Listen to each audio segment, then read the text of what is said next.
Vamos à exposição da palavra dessa noite. Mas antes de nós começarmos a ler o texto que o Senhor trouxe ao meu coração para compartilhar com a igreja, eu quero contar algo que aconteceu na minha vida, que se conecta muito com o que nós vamos estudar aqui logo à frente. Teve um período na minha vida que eu fui morar em Goiânia. Isso era mais ou menos no comecinho dos anos 2000. Eu tinha 19 anos. Eu fui morar naquela cidade, e Goiânia estava passando por um tempo de uma grande visitação de Deus. Para você ter uma ideia, as igrejas lá viviam cheias. Batismos aconteciam em praça pública para mais de 5, 10 mil pessoas. Era um mover diferente. E eu de repente chego numa cidade lá conhecendo a cultura, mesmo sendo aqui, eu conhecendo a cultura, fico um pouco chocado. E aí eu precisava encontrar então um lugar para eu morar. E a pessoa que havia me recebido me recomendou uma casa. E era uma casa de estudantes que ficava ao lado da faculdade onde eu estudava. E nessa casa eram todos cristãos ali. Então foi uma bênção eu chegar naquele lugar e saber que a casa onde eu moraria também tinham pessoas que tinham o mesmo pensamento, a mesma fé, comungavam da mesma fé. E aquilo lá para mim foi novo, longe do meu pai, longe da minha mãe, longe de tudo, aprendendo uma nova cultura. Enfim, cheguei naquela casa, cheguei à noite, então eu não tive muito tempo de conhecer quem eram os meus colegas, né? Mas eu só sei que, agora eu posso falar porque é mais fácil, né? Era quase o apostolado. Era o João num quarto, o Paulo no outro, o André e o Eduardo, que não era apóstolo, mas eram esses amigos. E eu cheguei lá, então, era 10 horas da noite, eu fui muito cauteloso para não acordar ninguém, mais de 10 horas. E aí no outro dia eu tinha que acordar cedo para ir trabalhar. E aí eu coloquei eu não tinha celular, eu coloquei o despertador de fato para despertar. Mas antes do relógio despertar, o Paulo, um dos meninos que morava com a gente, tinha um computador ligado num som muito potente. E ele ligou no último volume. E o pastor Antônio Cirilo era o hit do momento. E aí a música que tocava era assim: ao Deus que tem sobre a minha conversão, o que eu posso dar, né? E aquilo lá tocava de manhã, e eu falei, nossa, esses irmãos são crentes mesmo, né? Aí no outro dia de novo, a mesma música, e no outro dia de novo, a mesma música. Eles eram recém-convertidos, então aquele primeiro amor latente ali estava bem exacerbado naqueles irmãos lá. E eu vivendo aquela nova rotina. E nesse contexto todo, específico, o Eduardo, ele teve uma história muito, muito impactante de uma conversão. O Eduardo, ele veio do Tocantins para morar em Goiânia, e ele, nesse processo todo de vir do Tocantins para Goiânia, ele se envolveu com drogas de forma bem profunda, e também com prostituição. Até que num evento ao ar livre lá da igreja, ele aceitou Jesus e rendeu seu coração e mudou a sua vida por completo. Então o Eduardo e aqueles irmãos, nós tínhamos uma coisa de sempre anunciar o evangelho. Para onde a gente fosse, nós olhássemos alguém que tivesse a necessidade, ou percebêssemos a necessidade, orávamos e íamos lá e falava do amor de Cristo. E o Eduardo, ele tinha uma particularidade, ele convidava essas pessoas para irem lá para casa. Ele assim, você tem onde morar? Ela, não. Então vamos lá para casa. De repente nós estávamos com alguém que nós acabamos de conhecer, morando com a gente dentro de casa. E ali a pessoa ficava 1, 2 dias, uma semana, um mês, e a gente ia convivendo com isso.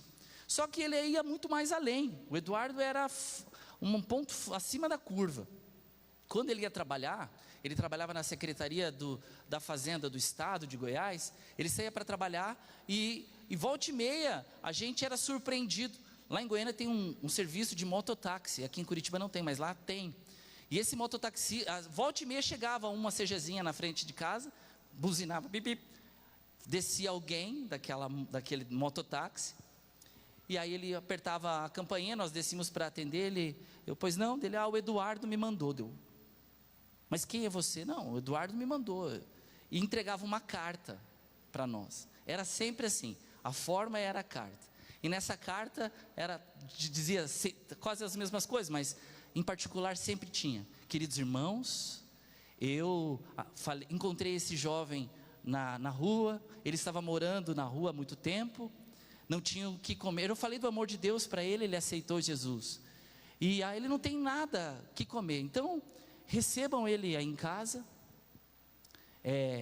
peçam para que ele vá até o meu quarto, deem um banho nele, peça para que ele abra o guarda-roupa, escolha qualquer roupa minha, peça para que ele escolha qualquer tênis, deem algo para ele comer, falem mais algumas coisas de Jesus para ele, e deixe ele morando quanto tempo ele precisar aí em casa. E era assim. De novo, várias CGs chegando em casa, e às vezes dos 5, nós ficávamos morando com 7, 8 pessoas. Um caso específico foi do seu Nelson. O seu Nelson, ele era já um senhor de idade, ele morava no interior de Goiânia, de Goiás, e ele perdeu a esposa, e na hora de fazer o inventário, os filhos tocaram o seu Nelson de casa, e ele foi morar na rua, lá em Goiânia. Ele saiu da cidade onde ele morava e foi morar em Goiânia, na rua. E aí nós ficamos sabendo disso e trouxemos ele para morar conosco. Ele ficou morando lá junto comigo no meu quarto lá por 2 meses, porque todos os outros cômodos da casa estavam ocupados. Mas era uma constante, era assim. Muitas histórias de desamparo, muitas histórias de abandono, muitas informações de históricos familiares destruídos, de vidas destruídas, mas que nós não nos importávamos com a estatística de quantos daqueles retornavam para suas casas, reconciliavam com as suas famílias e tinham as suas vidas restauradas. Muitos ali ficavam alguns dias e voltavam a morar na rua. Mas nós não nos importávamos com isso, principalmente Eduardo. Ele não se baseava nas estatísticas, ele continuava fazendo. E por que eu estou falando essa história aqui, introduzindo essa história para vocês? Porque ela faz uma conexão direta com o texto que nós vamos ler. O texto que nós vamos ler conta muitas histórias sobre isso e fala também da mesma característica de abandono, de desespero, de desamparo, de uma história totalmente fracassada, e que, glória a Deus, existe uma possibilidade de recomeçar. E é sobre isso que nós vamos focar. Então eu queria que você abrisse a palavra lá no livro de João, no capítulo 5. A palavra de Deus diz assim: algum tempo depois, Jesus subiu a Jerusalém para a festa dos judeus. Há em Jerusalém, perto da porta das ovelhas, um tanque com 5 entradas ao redor, o qual em hebraico é chamado Betesda. Ali costumavam ficar um grande número de pessoas doentes, inválidas, cegos, mancos e paralíticos. Um dos que estavam ali era paralítico, fazia 38 anos. Quando o viu deitado e soube que ele vivia naquele estado havia tanto tempo, Jesus lhe perguntou: você quer ser curado? O paralítico disse: Senhor, eu não tenho ninguém que me ajude a entrar no tanque quando a água é agitada. Enquanto eu estou tentando entrar, outro chega antes de mim. Então Jesus lhe disse: levante-se, pegue a sua maca e ande. E imediatamente o homem ficou curado, pegou a maca e começou a andar. E isso aconteceu em um sábado, e por essa razão os judeus disseram ao homem que havia sido curado: hoje é sábado e não é permitido a você carregar a sua maca. Ele, porém, respondeu: o homem que me curou disse: pegue a sua maca e ande. Então lhe perguntaram: quem é esse homem que mandou você pegar a sua maca e andar? O homem que fora curado não tinha ideia de quem era ele, pois Jesus havia desaparecido no meio da multidão. Mais tarde, Jesus o encontrou no templo e lhe disse: olhe, você está curado, não volte a pecar para que algo pior não aconteça a você. O homem então foi contar aos judeus que fora Jesus que o havia curado. Então os judeus passaram a perseguir Jesus porque havia feito essas coisas no sábado. Amém? Vamos orar? Deus, te louvamos pela tua palavra, ela continua viva, ela continua com a mesma capacidade de nos alcançar, assim como tem transformado muitas pessoas ao longo do tempo, Senhor. Nós cremos que nessa noite, ela também está viva em nós. Por isso, te pedimos que o Senhor mantenha o nosso coração, Pai, atento a tudo aquilo que o Senhor quer falar. Mantenha a nossa mente, Pai, ativa, para que possamos compreender e ouvir a tua voz. É o que nós te pedimos no nome de Jesus. Amém. Amém. Antes de nós contextualizarmos essa parte específica de João capítulo 5, é importante a gente olhar o contexto de todo o livro do Evangelho de João. Ele é um evangelho que foi escrito depois dos outros 3, dos evangelhos sinóticos, já no momento, quase no final do primeiro século, quando a igreja começava a receber ataques muito, muito fortes.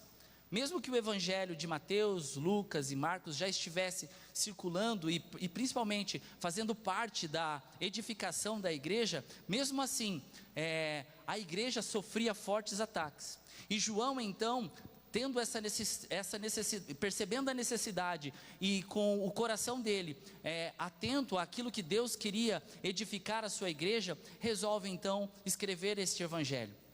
Segundo Clemente de Alexandria, Clemente de Alexandria, queridos, foi o primeiro teólogo na Grécia que fundou a primeira escola de teologia.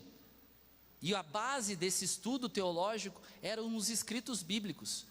E aí ele define que o evangelho de João, ele é considerado um evangelho espiritual. Por quê? Porque o evangelho de João, ele tem particularidades, principalmente pensando no contexto histórico, que era para edificar a igreja. Aquelas correntes contrárias à igreja queriam desconstruir que Jesus era o Filho de Deus. E então o evangelho de João, ele tem esse poder, essa característica de trazer esta evidência. Então, a gente vai perceber muito forte quando lemos o evangelho de João, que João quer construir que Jesus é igual a Deus em sua pessoa. Para lermos um pouco sobre isso, lá em João no capítulo 1, no versículo 1 ao 4, a palavra fala assim: no princípio era a palavra, e a palavra estava com Deus, e a palavra era Deus. Aquele que é a palavra estava com Deus no princípio. Todas as coisas foram feitas por intermédio dele. Sem ele, nada do que existe teria sido feito. Então João tem essa característica de trazer que Jesus é o equivalente a Deus em sua pessoa, em todos os seus atributos. Jesus é igual a Deus em todas as suas obras.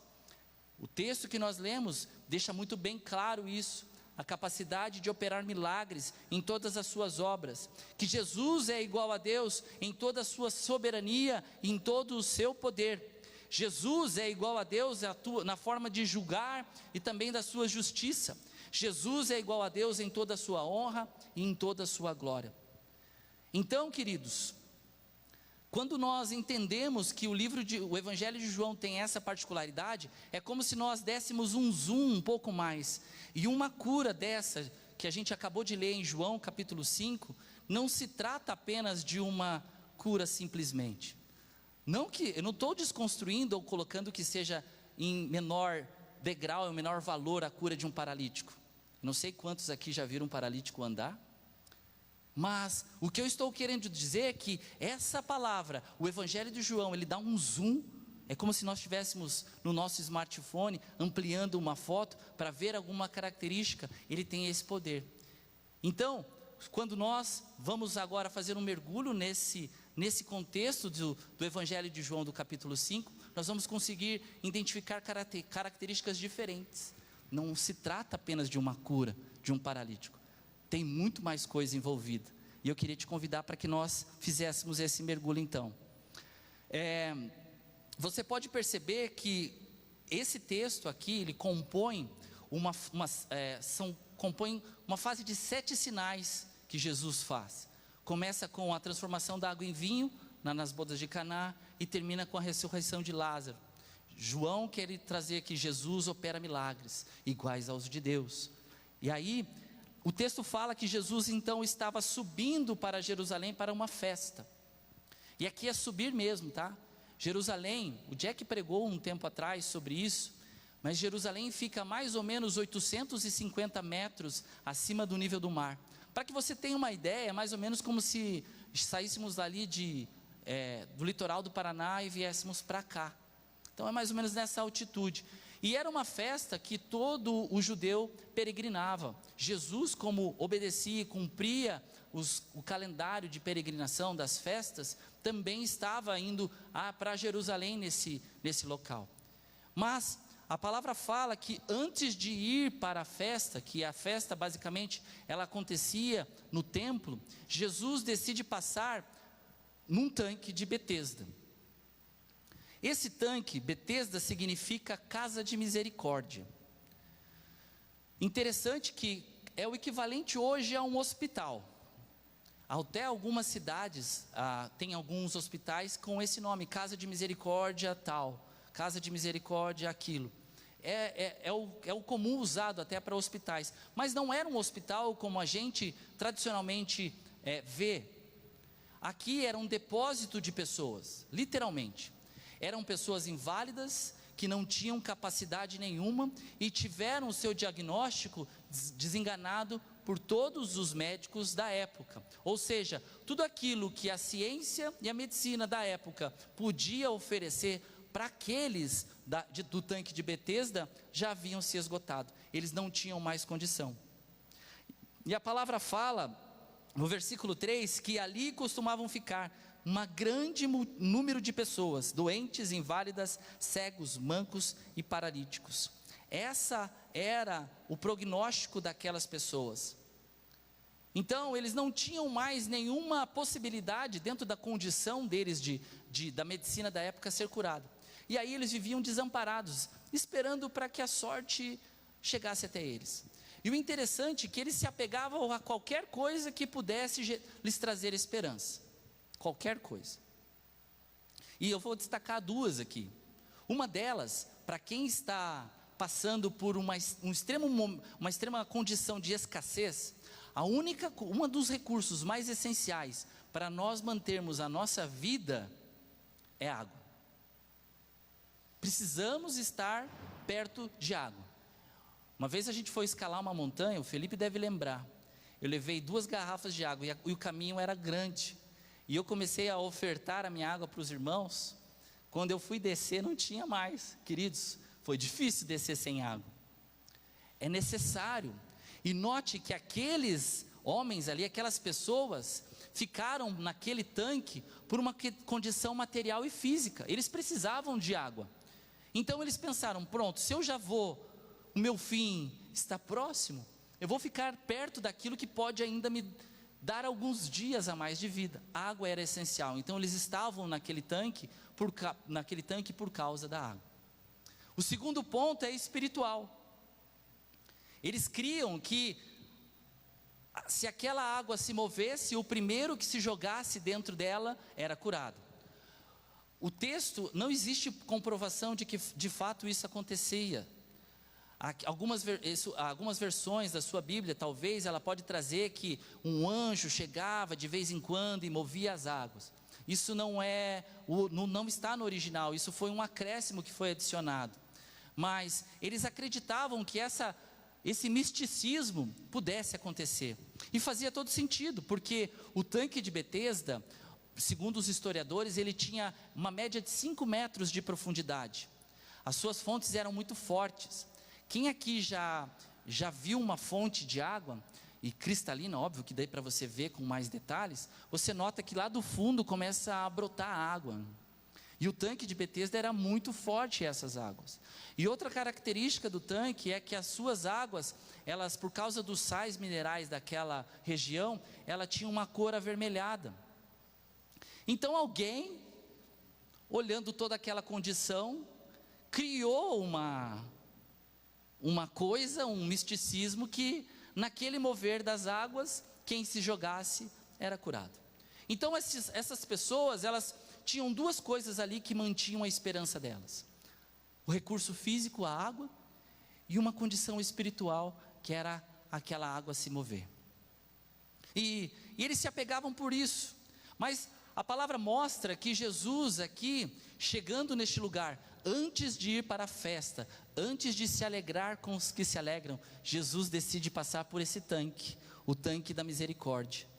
Ele chega até lá e a Bíblia fala que Jesus soube do problema daquele paralítico.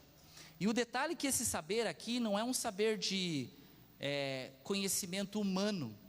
Como eu disse, por mais que se baseasse num hospital ou parecido como, não existia um prontuário que mostrava, olha, esse aqui é o paciente fulano de tal, ele sofre disso, ele está tomando isso e aquilo outro.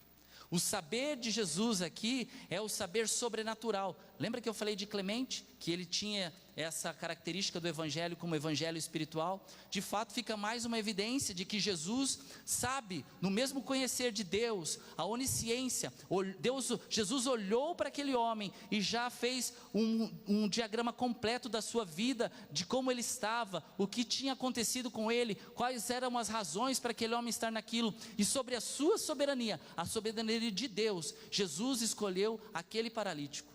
Tinha tantos outros, mas ele escolheu efetivamente aquele homem. E isso a gente tem uma forte conotação aqui de que Jesus de fato é igual a Deus. E depois de encontrar naquele estágio, Jesus então, saber do seu problema, desse saber de um conhecimento sobrenatural, porque ele é Deus, Jesus então troca uma ideia com o cara e pergunta para ele: e aí, você quer ser curado?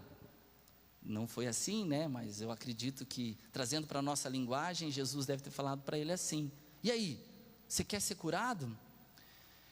E o engraçado é que a resposta deste paralítico, ela vai na contramão de tudo que parece ser óbvio. Porque note, para alguém que está naquela condição, ele só tem duas condições de resposta: sim ou não. Não tem outra saída. E o detalhe, ele estava naquela condição há muito tempo. Só para fazer uma alegoria sobre essa pergunta e a resposta, eu quando era pequeno, não me julgue, tá, queridos? Não me julgue, por favor. Quando eu era menorzinho, lá em São José dos Pinhais, os meus pais assistiam o programa Silvio Santos. Oi, quem quer dinheiro? E o Silvio Santos, quando fazia, um grande comunicador, né? O Silvio Santos foi um grande comunicador da TV brasileira. Quando ele fazia aquela pergunta, quem quer dinheiro? Você não via no programa, no auditório, alguém, não quero dinheiro não. Eu não sei nem porque eu vim nessa caravana sei lá, da cidade de tal. Não tinha ninguém que dissesse que não queria o dinheiro. Quando o Silvio Santos então lançava a nota, as pessoas se degladiavam, elas pulavam os bancos, puxavam o cabelo das amigas, por causa daquele dinheiro. Era assim. Parece, numa condição dessa, parece uma resposta muito óbvia, que este homem deveria dar a Jesus. E eu fico perguntando, por que ele foi na contramão disso? E depois, Jesus não negocia com a resposta que ele dá. A palavra de Deus fala que, então Jesus lhe disse: levante-se e pegue a sua maca e ande. E imediatamente, este homem ficou curado. Jesus não negociou com a resposta, Jesus não perguntou as razões, porque como nós dissemos, ele já sabia de tudo. E então esse homem pega a sua maca e anda, e começa a andar. E as primeiras pessoas para a qual ele aparece, são para aqueles que apontam o dedo. E aí tem outra situação incrível aqui do texto, que eu fiquei, ao ler ele e estudar um pouco mais, não sei você, é como eu disse, nós estamos fazendo um zoom aqui, nesse texto de João. Quando ele aparece para os fariseus, a primeira coisa que os fariseus olham naquele ex-paralítico é o quê? Que ele está andando? Não. Por que você está carregando a tua maca, infeliz? Você sabe que é proibido carregar a maca. Não pode carregar. Hoje é sábado. Aqueles homens deveriam olhar para a sua panturrilha sarada, para a sua coxa, seu adutor, o seu adutor da coxa bem trabalhado, os seus joelhos que não eram mais vacilantes, os seus tornozelos ali agora equilibrados. Era isso que aqueles fariseus tinham que olhar, porque a vida estava sendo gerada naquele homem de novo. mas eles estavam preocupados com o método, com a regra, com a característica, com tudo aquilo que havia sido feito por Jesus. Mas note que isso, e nós vamos fazer um mergulho bem aprofundado nessas pessoas aqui. Primeiro nós vamos olhar Jesus como equivalente a Deus, executando, fazendo milagres, não negociando com as circunstâncias, não olhando para as adversidades. Nós vamos ver também o paralítico, o porquê das suas respostas. E também nós vamos fazer dar um zoom nos fariseus. Qual foi a razão por eles darem aquela resposta? Ou questionarem sobre por que aquele homem estava carregando a maca. Então vamos lá, o primeiro ponto, para a gente já ir desenrolando, deixa eu olhar o tempo aqui, que agora o relógio não tem ali. As minhas desculpas. Note que o paralítico, a primeira coisa que ele fala para Jesus, quando ele é indagado da sua pergunta, foi, se Jesus perguntou para ele, você quer ser curado? E aquele homem então responde lá, Senhor, eu não tenho ninguém que me ajude. Eu não tenho ninguém que me ajude. Essa resposta, ela diz muito mais do que a sua condição física. A resposta que aquele paralítico dá a Jesus, fala muito mais de um coração machucado, desamparado, destruído, do que propriamente a sua condição física. Este homem estava naquela situação havia 38 anos.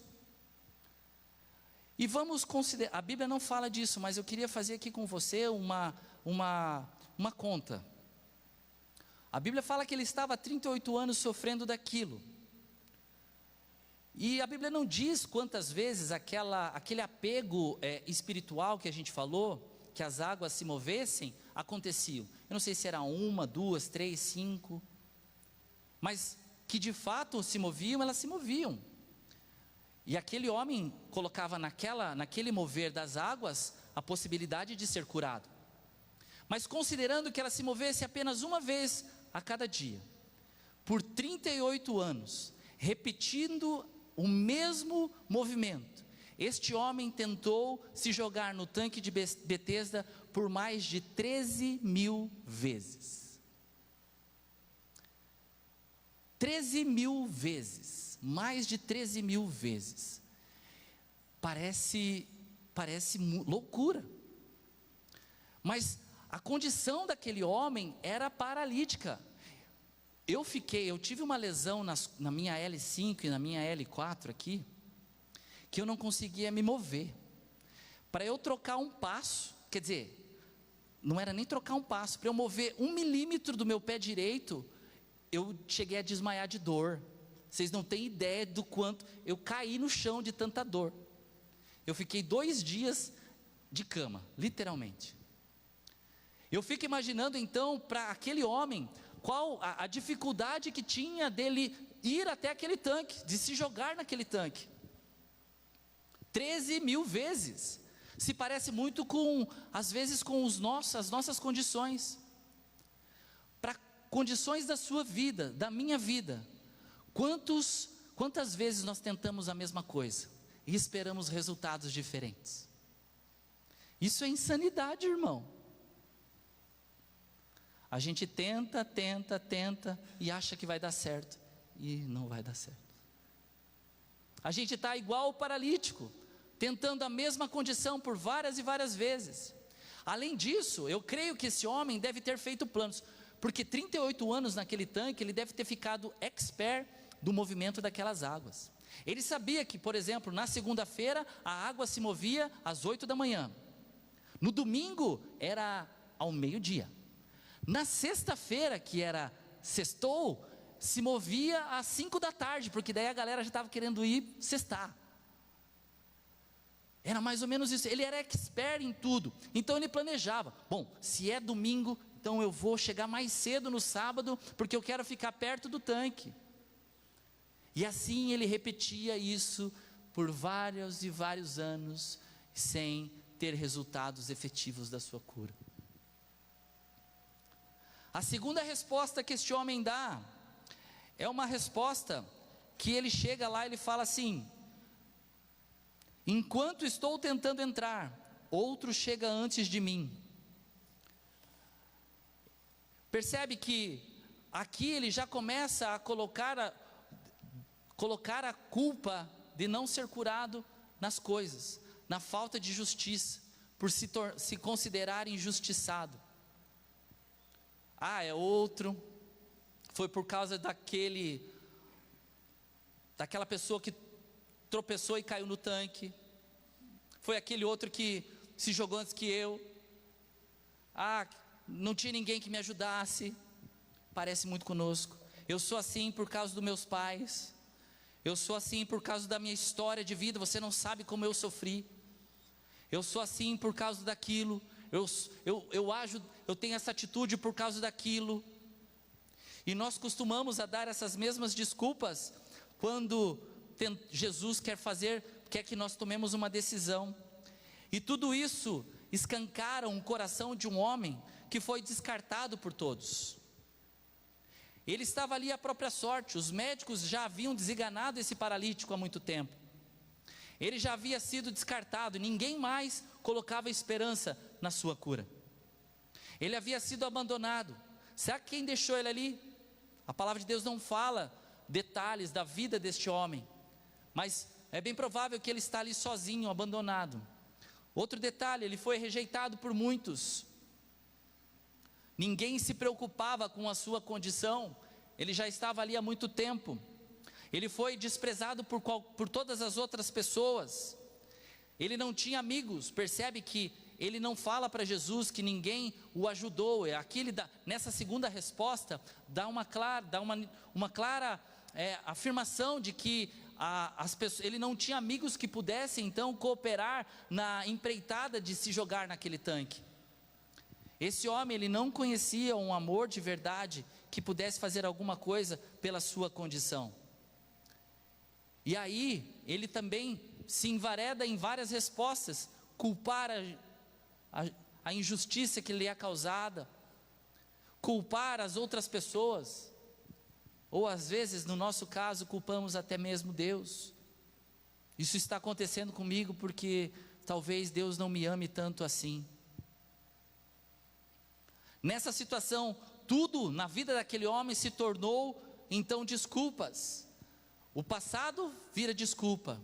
Eu estou dessa maneira porque, como eu disse, os meus pais foram muito cruéis comigo na minha adolescência e na minha infância, por isso eu fui para o mundo das drogas. Culpamos o medo. Você não sabe o que é temer. Eu não vou mais agir dessa forma porque da última vez que eu tentei, foi uma catástrofe na minha vida. Ficamos travados pelo medo. Então todas as coisas agora nos prendem, nos seguram. Culpa as pessoas. Nós temos o hábito de olhar para os outros como a razão das nossas vidas, do nosso cuidado. Percebe então que Jesus, nessa resposta que este homem dá, a gente consegue extrair coisas tão profundas que vai muito além da sua incapacidade de andar. Aquele homem estava naquela condição há muito tempo. E o pior disso é que aquilo ali estava fazendo com que se tornasse a sua identidade. Ele não era Jesus, então, como eu disse, no saber, no conhecer que Jesus, quando olha para aquele homem e descreve, é justamente isso. Ele percebe que além da incapacidade de andar, aquele homem está espiritualmente no seu interior, com seu coração destruído e acabado. Ele está literalmente sem esperança, e aquela ali passa a ser a sua identidade.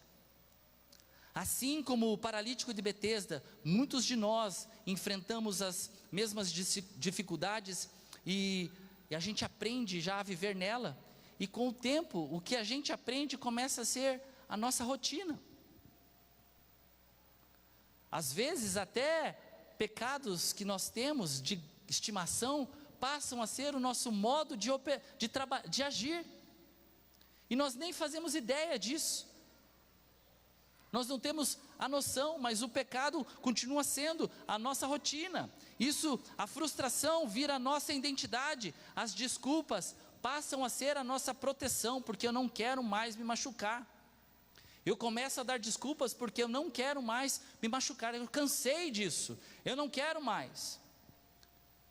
As nossas desculpas podem mudar conforme iguais às do paralítico, mas elas ainda têm a mesma essência. Elas revelam o nosso interior, elas revelam quem nós somos. O problema não é reconhecer que nós somos limitados de fato, mas é como eu disse, é permitir com que todas essas limitações do nosso coração, da nossa alma ferida, se tornem a nossa identidade e definam quem nós somos e impeça Deus de agir. Jesus não ignora a dor daquele homem. Você pode olhar assim e falar, tá, mas Jesus não prestou nem atenção no que ele disse. Se você olhar antes ali, nós falamos que Jesus sabia de toda a condição daquele homem. Ele não ignorou a dor dele. Lembra que eu disse que Jesus estava indo para uma festa? Antes de ir para a festa, Jesus decide passar no lugar de misericórdia e alcançar aquele paralítico. Antes de se alegrar, Jesus fala, eu preciso fazer algo por alguém que está precisando. E aí, então, este homem, ele é curado. Jesus não negocia com as suas desculpas, e de uma forma miraculosa e imediata, aquele homem, então, é curado. Então, Jesus está convidando ele para uma decisão de transformação de vida. Você vai continuar nessa condição emocional, abalada, ou você quer, de fato, ter uma nova vida? Esse é o convite de Jesus para mim e para você. É para isso que Jesus está nos chamando hoje. A esperança daquele homem era que a água se movesse, que aquela fonte se movesse, mas a fonte de água viva foi até ele, chegou até esse homem, alcançou ele e o encontrou na sua necessidade, naquilo que ele esperava. Não é no nosso mérito, não é na nossa capacidade de criar oportunidades. Jesus nos amou primeiro, Ele nos alcançou, Jesus nos viu nos nossos delitos e pecados, e Ele me amou, Ele me tirou do império das trevas e me transportou para o reino do Filho do seu amor. Foi Jesus que me viu lá, desamparado, angustiado, frustrado, decepcionado. Foi Jesus que me amou, foi Jesus que amou você. Não foi por o seu mérito, não é por você, pelo teu esforço, mas é porque Jesus nos ama e nos alcança. É Jesus, a fonte apareceu para aquele homem. E o detalhe, quando essa cura acontece, ele vai se exibir lá no templo. Coitado, ali chegaram os julgadores de plantão. E a primeira coisa que aqueles homens veem, como nós falamos, é a maca. É incrível isso, é incrível, porque ao invés de olhar para aquele paralítico e perceber que ele agora está andando, como eu brinquei, seus joelhos estão fortes, a sua panturrilha é bem trabalhada, suas coxas ali estruturadas, a vida sendo gerada naquele homem, ele agora passa a produzir, esse homem agora começa a produzir algo. Viveu 38 anos ali naquela condição, mas agora não, ele anda. Os fariseus ficam intrigados pelo fato daquele homem estar carregando a sua maca. E aí é uma coisa interessante, porque ali, para que você tenha uma ideia sobre as regras, sobre a lei que era o sábado é o dia do Senhor, era separado para o Senhor. Aqueles fariseus, os fariseus, introduziram mais de 600 regras para as leis.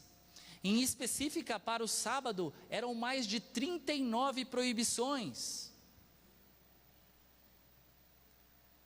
Então, os fariseus estavam preocupados com porque Jesus estava, então, aquele homem estava carregando a maca. Note que a resposta que Jesus dá para a afirmação daquele homem, das desculpas que ele entrega a Jesus, Jesus fala assim: levante-se, pegue a sua maca e ande. Interessante aqui, Jesus então está pedindo para que aquele homem pegue a sua maca e vá e ande, justamente para ir de forma contrária sobre a tradição dos judeus, dos fariseus. Ele quer combater a religiosidade que fica nos aprisionando, que nos impede de ver o milagre. A religiosidade que nos impede de olhar que agora que a própria vida está sendo gerada. E é parecido conosco. Nós às vezes queremos que o nosso ritual da igreja seja tudo legal. E nós criamos uma metodologia de culto parecida e baseada na mesma religiosidade dos fariseus. Nós achamos que a nossa conduta correta dentro da igreja vai trazer algo. 7 batidas na porta de não sei o quê, o copo com água, o lenço ungido, o anel do não sei o quê, e assim vai. Hoje nós ficamos construindo hipóteses e ideias, achando que a nossa hipocrisia legalista vai gerar vida para nós. Os fariseus estavam achando que a sua conduta de seguir as regras de forma ilibada, eu não estou dizendo quebrar as leis, eu não estou falando disso, irmãos, eu estou falando daquilo que foi introduzido adicionalmente à lei. Era disso que os fariseus estavam preocupados em em observar. Essa hipocrisia legalista com uma falsidade fingida. Eles estavam vendo que o pão da vida se revelou ali na frente deles, mas eles não estavam preocupados com isso. Eles achavam que a sua rotina, a sua forma, poderia gerar algum tipo de vida. Para você ter uma ideia, eles até oravam em voz alta em praça pública, para que os outros pudessem olhar que eles estavam sendo espirituais.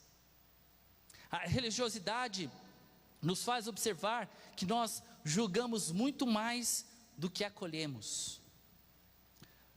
Nós valorizamos muito mais o comportamento do que o coração transformado.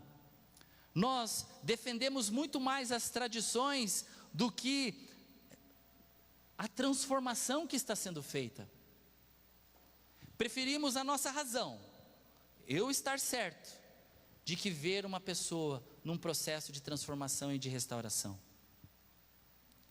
A religiosidade nos faz esquecer que o sábado, ele foi feito para o homem, e não impostas regras para o homem, não de proibições.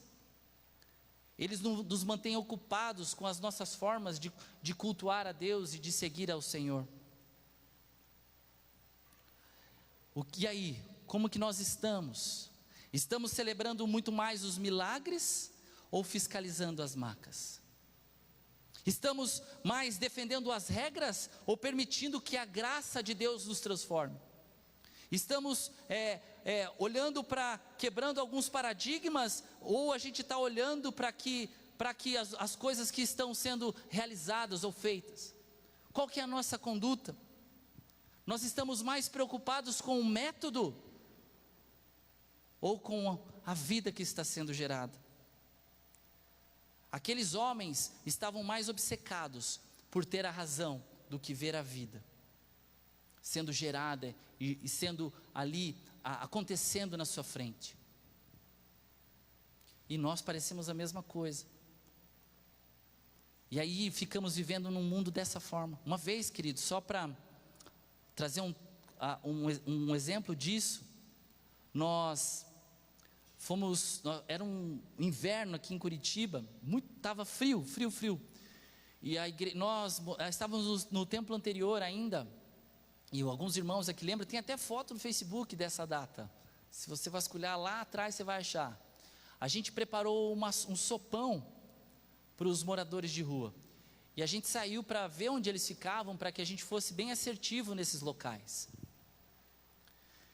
E nós fomos entregar estas sopas, e muitas pessoas ali não estavam nem aí. Muitos ali estavam machucados da história de vida que eles tinham com a própria igreja. Muitos ali falavam que saíram da igreja por causa dessa religiosidade fingida, desse falso moralismo. Por isso optaram por morar na rua, estavam ali. Note que nós, nos nossos rituais religiosos, nós estamos querendo experimentar a vida sendo gerada, mas nós estamos muito confusos ainda, achando que a nossa regra é aquilo que vai gerar. E às vezes nós ficamos presos nisso e repetimos várias e várias e várias vezes a mesma coisa. Amém? E